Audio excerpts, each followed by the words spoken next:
was why wasn't it passed down?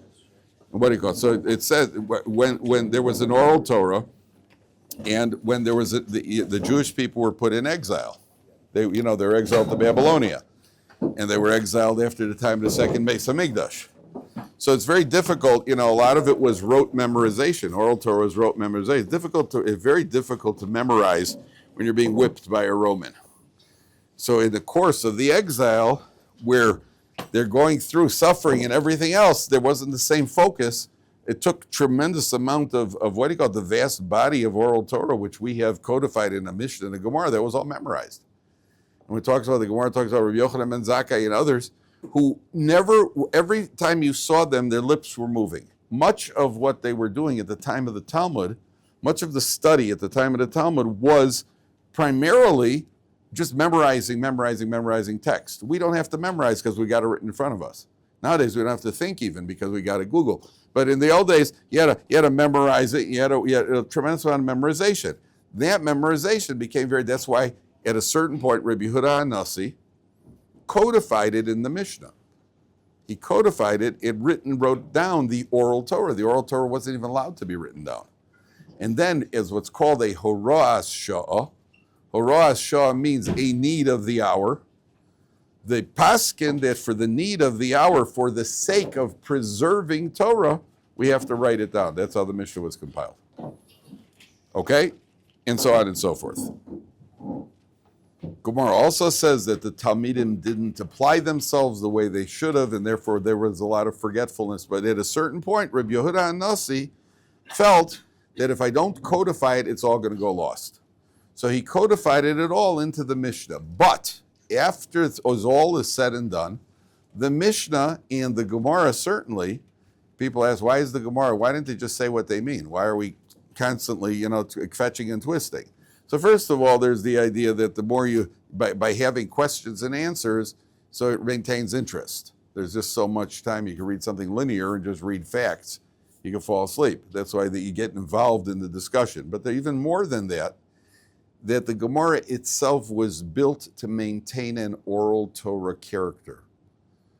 So that even though it's written down, you still need a Rebbe to teach you, because the whole goal was Moshe Kibel Torah Misinai, Mesar Yoshua, Mesora, a tradition, a Rebbe to Talmud. It's passed down from rabbi to student to generation, and the Gemara, the nature of Gemara means, you could use an art scroll.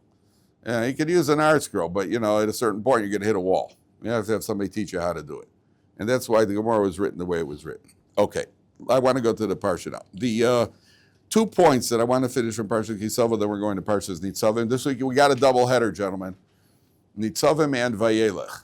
But the good news is that Nitzavim is 40 psukim, Vayelech is 30 psukim, so it's only 70 psukim. So even though it's a double header, it's a short double header. Okay, each one's a 5-inning game. Now, I want you to look first on Perek Chav Ches Pasuk Lav Rav. This you have to see inside. You have to see, if you don't see inside, it's a bracha levatala. Perek Chav Ches, page 1078. So this is in the middle. Yesterday you noticed that at a certain point the Baal Koreh lowered his voice, right? If you were in shul to hear the laning. So when he got to what's called the tochacha means the rebuke, so he started reading the way his voice, probably, if you were in shul, did you hear the laning in shul? Were you guys in shul for the laning yesterday? Not everybody answer at once. I see. If absence makes the heart grow fonder, so I see you guys are very fond of shul. So the way the laning worked was v'lo sasur mikol hadvarim asher anochi mitzaveschem hayom yaminu smal lalech es acharei elokim acherim le'avdam v'hayim lo sishma v'kol Hashem lokach l'shmer v'lasas kol mitzvah. He drops his voice and reads the tochacha. He drops his voice, he reads the rebuke. And the rebuke goes on for about 60 psukim, and it talks about the various calamities that will befall the Jewish people, chas v'shalom, if the Jewish people aren't behaving. And there's one set of tochacha in Vayikra, in Parsha Bechukosai, and there's one part and there's one set of tochacha here, Parshas Kisava. That's called the tochacha, the rebuke of the Jewish people. Now, one of the things that's remarkable is if you look on page 1078, 4 lines from the bottom. 4 lines from the bottom, 1078, last word. And the Torah says, talk about, when there's marauding enemies who are going to pillage and burn and violate and everything else. Then it says like this. Shorcha, everybody see that? Shorcha tavuach leinecha, your ox will be slaughtered before your eyes. V'lo sochal mimenu, you won't get to eat from it. Chamorcha, your donkey, guzzle milfanecha, will be stolen from you. V'lo yashuv lach, won't be returned to you. Tzoncha, your sheep, nesunos la'oivecha, will be given to your enemies. Ve'ein lecha moshiach, there'll be nobody to deliver you. Bad to worse. This is following on a whole list of calamities already. One of the commentaries says that this pasuk, if you start from the end of the pasuk and you read it backwards, you read the pasuk backwards, you get a completely different meaning. Watch this. Start from the last word of the pasuk. We're going to read left to right now instead of right to left. We're going to read left to right. 2 lines from the bottom. Moshiach, you will have somebody deliver you. Ve'ein le'oivecha nesunos tanecha. And your sheep will not be given to your enemies. Lecha yashuv, it'll be returned to you. Lach yashuv. Ve'lo milfanecha gazul chamorcha. Your donkey will not be stolen from you. Mimenu sochal, you'll eat from it. Ve'lo le'einecha tavuach shrecha. Your ox will not be slaughtered before your eyes. Now, what does that mean? First of all, we don't generally read psukim backwards. So what does that mean? It's not like all of a sudden the Baal Koreh turns around and starts reading in the other direction. It's not like the guy who set the world record running backwards from California to New York. The guy did that. He ran across the country from backwards. He ran backwards from California to New York. He set some sort of record for how much time from running backwards from California to New York. I think the end of the story is he took one look at New York and then set a record running out forward. He felt running out forward. So it's not like it's not like all of a sudden, okay, now let's read the Torah backwards. What's the idea here? The idea here is we're talking about curses. But obviously, like that, the curse could be turned into a blessing. It could go backwards. Everything could change. Everything could change. We could be nervous, and we could be, what do you call it? And all of a sudden you have pagers blowing up in Lebanon. And all of a sudden, things that look a little different now. Obviously, the Ribono Shalom. And by the way, it's a big mistake people make. People say, wow, the Mossad, they're so smart. The Israelis, they're so smart. I told you many times that often, even it's the thought is put in it. We think that free choice is what we think of. No, it's not true. Free choice sometimes starts after the thought is put into our head. Things like Kosh Baruch Hu puts a thought into our head. How come when you learn Gemara, gentlemen, how come you learn Gemara, you learn it once, didn't understand it twice, didn't understand it? We just learned the Tosos today. Did you understand it the first time? No. Did you understand it the second time? Third time? Fourth time? How many times did it take till we got it clear?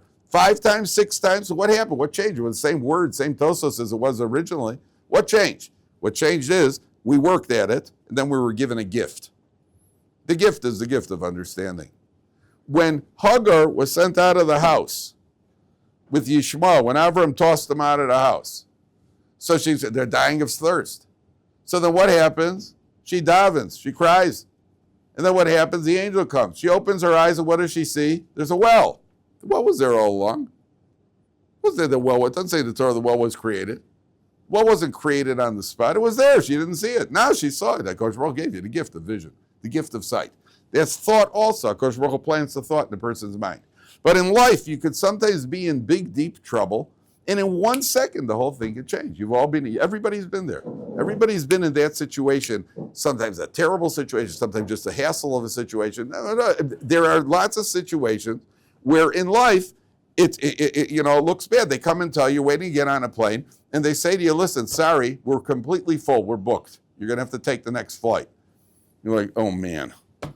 Oh, boy. And then she comes over and says, well, the only other option is to put you up in business at no charge. Oh, twist my arm. And all of a sudden, there you go. your donkey, the pasuk reads backwards. Doesn't happen that often, by the way. Yeah, you usually got to pay for it. But it does have these things. I had a friend who was waiting in line to get on the plane, and right towards the end, as they got there, some guy cut ahead of him. Some guy cut ahead of him in the line. And as this guy went on, she said to him, okay, you got the last seat. And my friend's like this. She says, sir, I'm sorry, we don't have any more seats. I have to put you in business. Yeah, okay. And that, I'm sure, I don't know if he did it. I certainly would have done it. If I would have looked for that guy. Just kind of, I don't know if I would have even done like that. I would have just wanted like, make sure he sees me type of thing. That's even better. Then walk on ahead. Okay. So they torture you, by the way. They do that on purpose. They take you on the planes. They take you through, El Al especially. El Al, they take you through the business section to sit down and then put you in cattle. But just to see what do you call it? Yeah. I traveled, last time I traveled with my wife was years ago. We haven't traveled together years when we went with the kids. So the last time I traveled with her is we get on the plane. I travel out. We get on the plane and we walk through. And my wife says, wow, these seats look pretty comfortable. I said, they are. Keep walking, girl. We're all the way in the back of all the way in the, lucky they didn't put us in the baggage compartment. Okay. One more point in Kisava, and then we go on to Nitzavim. Take a look at Pasuk Lam, next page. And this is so telling. This is just so, page 1080, 3 lines from the top. By the way, I like this new nifty microphone. It doesn't, I just feel like I'm reporting the evening news, Is it? Uh-huh. Just don't switch the teacher, that's all. Okay. We need some better quality here. Okay. By the way, do you know why on news programs they have 2 guys? I mean, I would imagine that these guys know how to read the news. Each one could do the whole thing by himself. Yeah, you ever wonder about, okay, now it's you, Bob. Why they go back and forth? You ever notice that? Tom, do you ever notice do you know why that is? You don't know why that is? How come I know all these things and you don't? Consider you've probably watched more of it than I have. How come the answer is because it creates a sense that something's happening. Now it's to you, boom, boom. You're moving. Like otherwise, how long can you watch a guy looking at telling you who killed who around the world? How long? Now you got his partner. He'll tell you who killed who around the world. Okay, got it off my chest. Now, in 3 lines from the top, among other curses, the Torah says, "V'hayisa meshuga mimare einecha asher tir'eh." Now, this is a word that I'm sure everybody knows. If you live in Israel for 5 minutes, you've heard this word, right? Meshuga. One way or another, you'll have heard this word. V'hayisa meshuga mimare einecha asher tir'eh. What does that mean? Meshuga means that you're going to go crazy. By the way, the Rambam uses this expression when the Rambam talks about Mohammed. He says he was a Meshuga. Meshuga means insane. He's insane.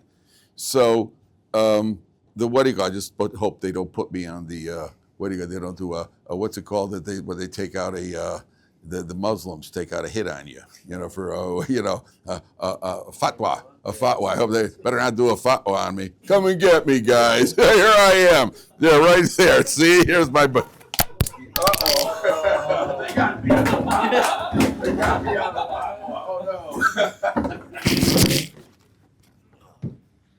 So you can give it right. Yeah, no, but... got it. Okay. So just think that there's a microphone part of it. What do I do? It's behind the top. Okay. Here we go. Then take the magnet off. Okay. Put the magnet behind the tie. Oh. There you go. All right. Why did? And then this part needs to be up. They got me. Can you hear? Can you hear it? Yeah. Okay. So there was actually I saw once. That's what it's called a fatwa. I ain't scared, bro. So that's what Rambam calls. Rambam calls Mohammed the Meshuga. There's actually there was a group. There's a group guys. Some guys in a boat. There's a lightning storm on a lake, and these guys were out fishing. There was a lightning storm. This I saw documented. There was a lightning storm. There was a lawyer. And was one of the guys, and he stands up in the boat. He says, "Lord, if you're out there, let's see ya." Right? In the next second, kapow, he got hit by a bolt of lightning. Document the story. Yeah. So why I know that is also a question. So it says, Vayisa Meshuga mi'marinecha sheter. You'll be crazy for what you see. I mean, the suffering, people in the Holocaust, people in the Jewish history, people just went crazy from suffering. People just went out of their minds from suffering. And there's actually an interesting halacha by that. Do you know that there's a halacha on the law on Shabbos? If a child is trapped behind a door, if a door locks on Shabbos, the child's trapped behind a door. Do you know that on Shabbos you can break the door down to get the child out? A baby, depending on how old the child is, because the panic, the fear of the child, could actually get to a point where it becomes life-threatening. To become life-threatening, and the child has to be saved. You could actually break down a door. Once happened to us. My father was in shul. I was looking at my younger brother. He was a little kid. I think we were playing hide and seek. He locked himself into the bathroom, and I had to run to shul to get my dad because it's considered a sakana. In halacha, it's called a sakana. So there was an interesting halachic shaila. There was a family was waiting for a bus. The family was waiting for a bus in Bnei Brak. They were waiting for a bus to go to I don't know where they were going to a certain city. In the meantime, a bus pulled up going to a different city. Their 3-year-old child, saw some lady, and the kids only see this height, so he thought it was his mother. So he just followed this lady onto the other bus, and he walked onto the bus and he sat down in the back seat. In the meantime, the bus starts driving, and all of a sudden this kid's alone on the back seat. He looks around, doesn't recognize, he starts screaming hysterically. Nobody knows who the kid is. Doesn't belong to anybody. And the family, so there was a yeshiva bacher on the bus, and he chapped what must have happened. So he called his friend, and he said, run over to the bus stop in Bnei Brak. His friend was living in Bnei Brak. He called his friend on his cell phone, said, run over to the bus stop and see if they're looking for a kid. And sure enough, there's a panic at the bus stop. The entire family, the parents, everybody's, where's our 3-year-old, has disappeared. So then it became a shaila. Now what has to happen? Do the parents have to get into a cab to go chase the bus? Obviously, they contacted the bus driver and said, you got a lost child. The kid has to come back. That's already been taken care of. Now, the question is, who's got the expense? Does the entire bus have to turn around and drive back to Bnei Brak? They were about 15 minutes out. Okay, so it's going to cost them a half hour. 15 minutes back, 15 minutes there, 15 minutes back, and then start driving again. Or do the parents have to pay for a cab and drive to where the bus is, catch up to the bus, and you get your kid back? What's the halacha over here? Where's the obligation? What would you say? Parents have to get, obviously the parents have to get into a cab and chase after the kid. No. Where's the pikuach nefesh? The kid's scared. You got a hysterical child over there. You have a hysterical child over there. It's like returning a lost object. And do the parents have to reimburse the people on the bus for the time, another half hour? Their people have to get the appointments. Why not? Because every single person on that bus has an obligation to get that child back to the parents. Because it's pikuach nefesh. And you don't pay somebody for doing a mitzvah. Isn't that unbelievable? Isn't that unbelievable? Every single person, that's how and you would think, yeah, parents, hey, listen, watch your kids, and if you don't, get into a cab and go get, no, it's a pikuach nefesh, it's a 3-year-old who's hysterical. So the Torah says, Meshuga you're going to be crazy. You're going to go crazy from the suffering that you're going to go through. That's the plain meaning. The deeper meaning over here is that, let me ask you a question, frankly. You guys have done something very difficult. You've made a commitment which wasn't always existing in your life. Most of your friends have or haven't made the same commitment you've made. They haven't. Who's the normal one and who's the crazy one? Who's normal and who's crazy? Your friends think you lost your marbles. You're what? You're in that cult in Jerusalem where all they do is bark Tehillim all day? Your friends think you're nuts. So how do you determine who's normal and who's not normal? Well, I guess if the majority of the people in the world feel that you lock up a jury and at the same time you set the criminals free, right? Think about that. That's the American legal system. The jury has to be locked up. The criminals get to walk the street in the meantime. Well, that makes sense, doesn't it? Right? So who's crazy over here? Who's the crazy one over here? You're paying $150 for a piece of fruit, a lemon on Sukkot, which you're all going to be doing soon. A little more, a little less. And your friends are in a bar. So who's the normal one and who's the crazy one? So, Vayisa Meshuga, we're going to be considered crazy. We're going to be considered insane. In the world where all drugs are legal, I don't know which drugs are legal and illegal now. Marijuana is certainly legal, and I'm sure that they're already working on cocaine because most of the legislators, they themselves are cocaine addicts, so they'd rather make it legal before they get caught. And so who's the crazy one over here? Oh, you bunch of weirdos. You segregate your schools? Boys and girls aren't together. Boys study in school alone and girls study in schools alone. Hey, are you living in the 1400s? Hey, so we're crazy. We're crazy, and you're doing abortions. Now you tell me which one is better, right? So at the end of the day, we're going to be considered crazy when you pursue decency. Today, it's not even Torah; it's decency. Just be a normal person.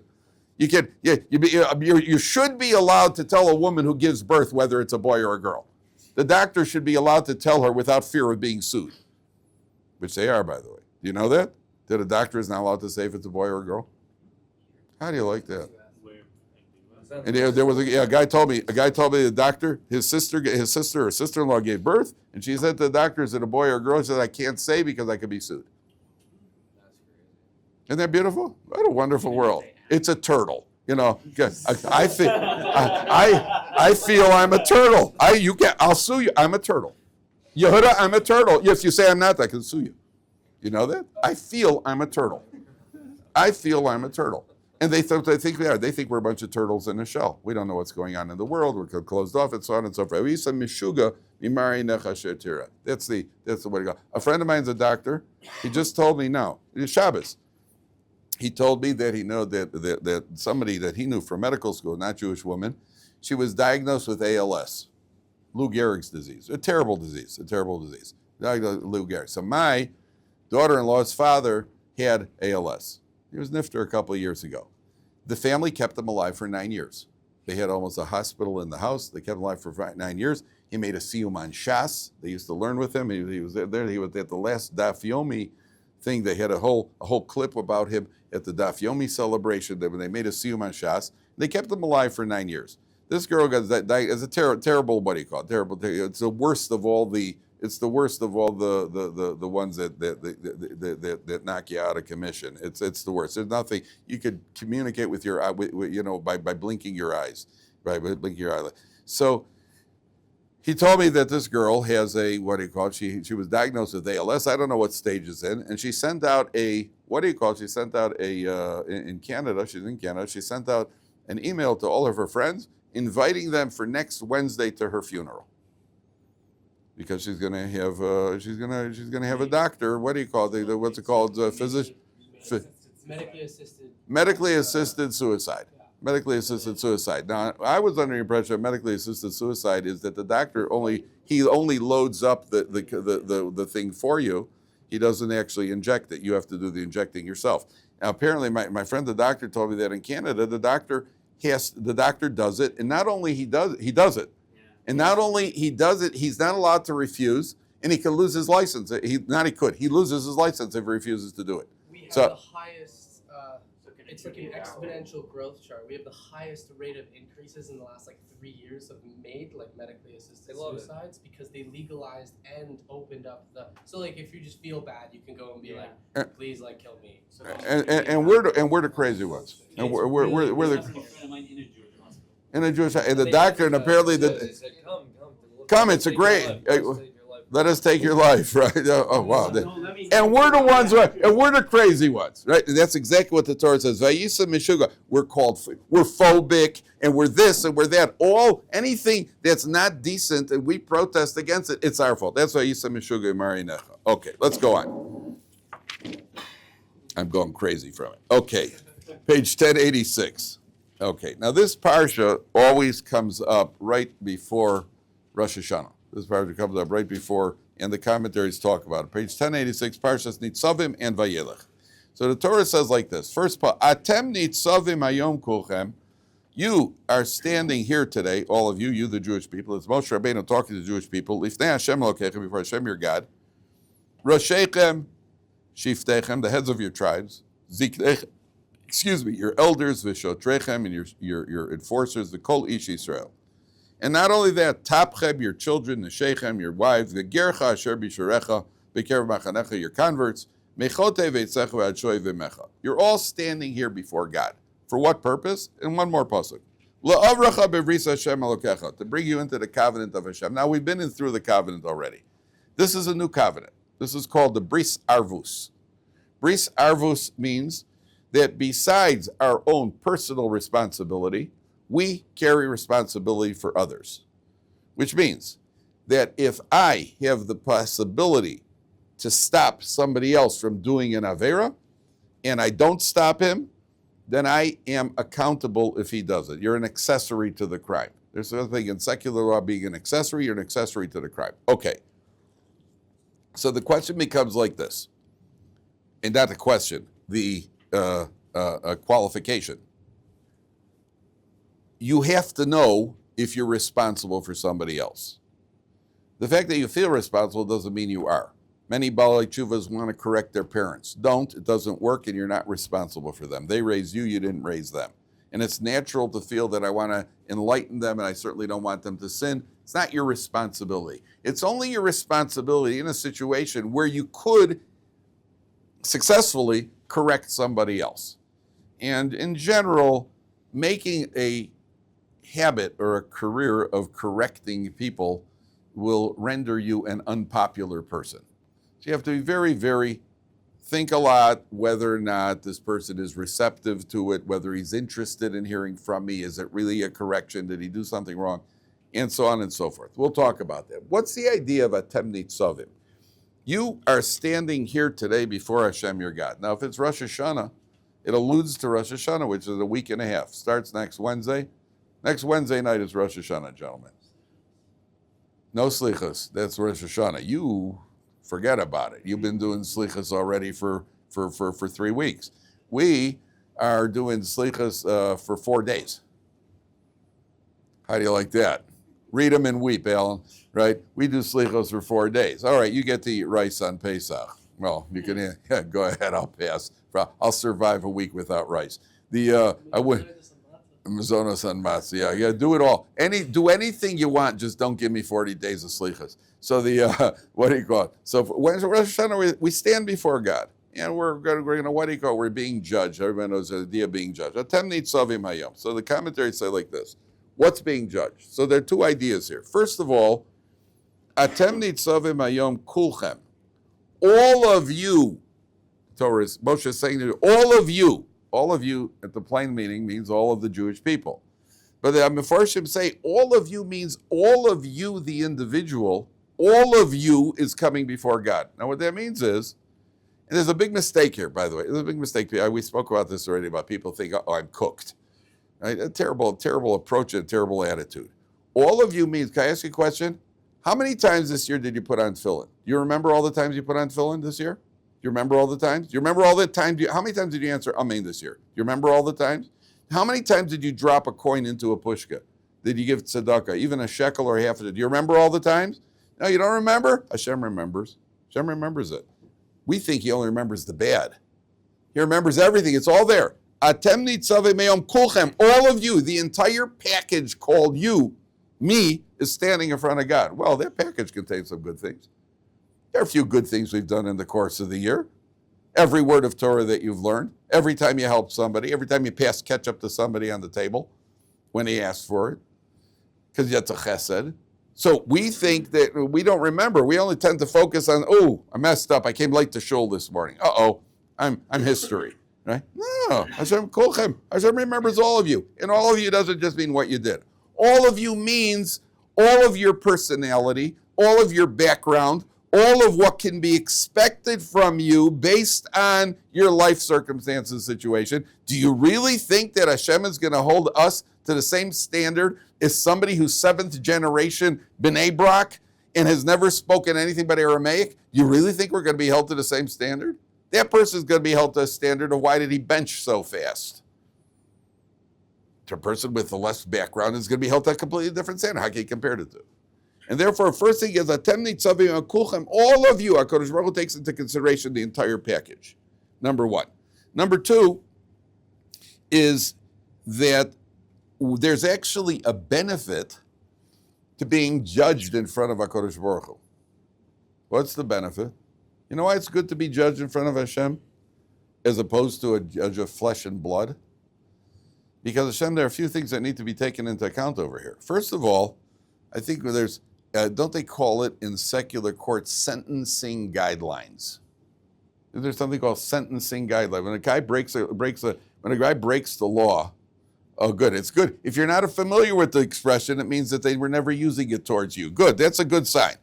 There is something called sentencing guidelines. That means the jury turns in a decision that the guy is, what do you call it? He's guilty. Now, the judge has a certain range. What's that? Maximum and minimum, but he's within a certain range. There's sentencing guidelines. Of course, Baruch Hu has no sentencing guidelines. So we could be guilty of sin, but HaKadosh Baruch Hu, for various reasons, may decide that under the circumstances we deserve mercy. And he's allowed to deserve mercy based on either a potential or something that we did which outweighs what the crime really should, the severity of the crime. And therefore, it's better. We're standing before God. That's a good thing for us. It's good for us to be in God's presence and not somebody else. Number one. You know what else God takes into account? What else does he take into account? We spoke about this once before. He takes into account how the sentence is going to affect those around us. In secular law, if they execute a guy, the guy sentenced to death, they don't take into account what it's going to do to his wife, his children, where they're going to get parnasa from, who they devastate the family. He's guilty. There's a limit. HaKadosh Baruch Hu takes into account that, let's say you're a person who lends a lot of other people money, and you help a tremendous amount of people. Now, theoretically, this person deserves a harsher sentence on Rosh Hashanah. And it could be that really the sentence is that his life should end. But that's not fair to these other people. It has to be that the other people, everyone on that list, also deserves the aggravation of this guy's life being terminated. And therefore, Atem Nitzavim Kulchem Lifnei Hashem Elokeichem. All of you is in front of HaKadosh Baruch Hu. That means he takes into account all the various factors, which obviously a judge of flesh and blood can't possibly do. And therefore, it's a benefit to have the judgment in front of HaKadosh Baruch Hu. Number one. Number two, or number three, take a look at the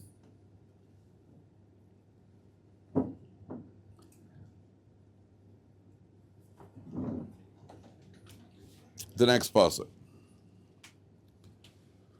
So we're going to have La'avracha bivris Hashem Elokecha v'alasa Hashem Elokecha korei simcha hayom, which is, I told you, the bris of arvus. Arvus means orev. Orev is a guarantor. When you take a loan in the Gemara, you'll see the word orev.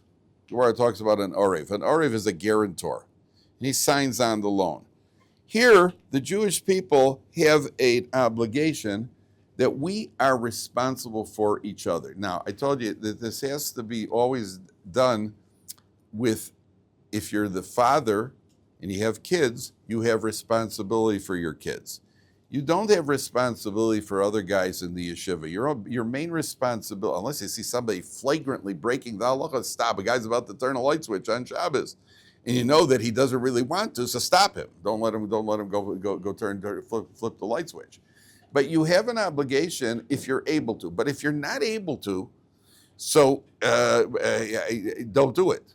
Now, this brings us to the, I'm sure you've probably seen there are people who stand on the street and yell Shabbos. You ever seen that? When cars are driving, they're Shabbos! Right? You ever seen people yell Shabbos on the street? Some of them, you can't throw stones. Throwing stones at cars on Shabbos is not, it doesn't say anywhere to do that. And even if, first of all, stones are muktzah, right? Number one, stones are muktzah, and even if you designate the stones before Shabbos, that this is like you could designate. For example, I could designate a stone as a paperweight, then it's not muktzah. If I designate, so I'm designating this stone to hurl it through somebody's windshield on Shabbos because he's driving. No, you can't do that. It's a life threat. Plus, you're breaking things, and plus, if I catch you doing it, I'll tackle you. So you can't. What about yelling Shabbos? Should you yell Shabbos or not? Yeah, it's very rare. I've never seen people standing out on the street, Shabbos! They yell Shabbos. I've never seen the car stop and a guy get out and come over and say, wow, this is a really beautiful religion. Could you share some more with me? I've never, wow, I'm really interested. That's never happened. But you should know that there is, don't. First, don't. I'm telling you, make it clear. Don't go and yell Shabbos, okay? Don't. But I'm just telling you, there are halachic grounds for it, because not always is it that we're looking for that result. It's not that we're out there yelling Shabbos hoping to be makarev somebody. Sometimes we're out there because we simply want to make sure there's a protest. If somebody insulted your mother, somebody stood here and started insulting your mother, what would you do? Right. Right, that's how I read. My mother. If it was your brother, you'd say, "Well, okay, yeah, I could add a few things myself." But if your mother, there's a certain loyalty to mom. Chevrolet, apple pie, Chevrolet, and mom, and that's why the football players always, they zoom in on the player. Hi, mom. Right? She still doesn't understand the rules of the game. It doesn't matter. Hi, mom. Dad's in a bar with his buddies. That's my boy. Yeah. But it's always hi, mom. There's a loyalty to mom. You protest. Why, are you hoping to mikarev the guy? You just want, you're crossing a line, or you're insulting my mother. I'm upset that you're insulting God.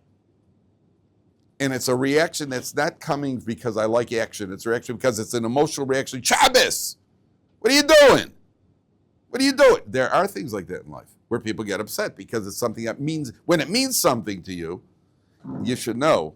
There are people that say in a house, what often happens in a house, in a frum home, the kid's goofing around and he knocks a vase off the table, or he breaks a piece of furniture. Parents go bananas. He wasn't do it on purpose. Could you be a little more careful? Even if he wasn't goofing around, kid just turned, knocked off a vase. Yeah, be a little more careful. They cost money. What do you? And yet the same kid, if he walks into a room and accidentally hits a light switch, oops. Nobody said, all right, listen, it happens. Excellent. That's our thing. Maybe your priorities are distorted. Maybe it should be the opposite. What did you do? You're not careful. Shabbos, you go knocking out a light switch? Well, be a little more careful. But it was an accident. Okay. A vase doesn't matter. Okay, it's just money. You understand? So your reaction is an indication of what really bothers you. Are you bothered by Shabbos, or are you bothered by the vase that he knocked off the table? What's really important? There are people, believe it or not, who are at the level, we're not, I don't know, I'm not, maybe you are, I'm not at the level where seeing somebody break Shabbos really bothers me as much as somebody insulting my mother. If it would bother me that much, then you have the right to spontaneously yell Shabbos, because it's not coming from here, it's coming from here. There's a very big difference where it's coming from. There is grounds in halacha to protest for the honor of God. That there is grounds. We don't do that. We're not holding by that. There are big people who are. We're not holding by that.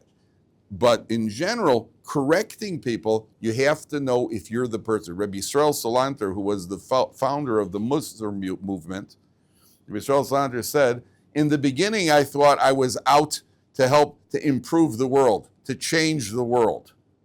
After a while I saw that wasn't going to work. I decided I'll just change my city.